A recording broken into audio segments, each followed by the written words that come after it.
بسم اللہ الرحمن الرحیم۔ حضرت علی رضی اللہ تعالیٰ عنہ نے فرمایا، میری 5 باتیں ہمیشہ یاد رکھنا، بہت کامیاب رہو گے۔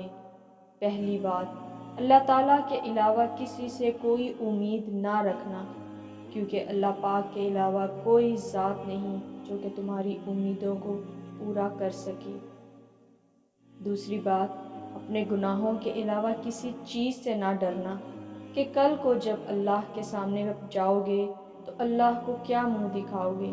اس لیے ہر وقت یہ خوف اپنے دل میں رکھو کہ کوئی گناہ تم سے سرزد نہ ہو، اور جو گناہ ہو چکے ان پر اللہ پاک سے استغفار کرو۔ تیسری بات فرمائی یہ ہے کہ اگر تم سے کوئی ایسی بات پوچھی جائے جس کا تمہیں علم نہ ہو تو یہ کہتے نہ شرمانا کہ میں نہیں جانتا۔ بہت سے لوگ ایسے ہیں جو ایک چیز کے بارے میں نہیں جانتے پھر بھی تکے لگانا شروع کر دیتے ہیں۔ کسی دوسرے موقع پر حضرت علی رضی اللہ تعالیٰ عنہ نے یہ بھی فرمایا کہ اس بات کا اقرار کر لینا کہ میں اس بارے میں نہیں جانتا، یہ بھی آدھا علم ہے۔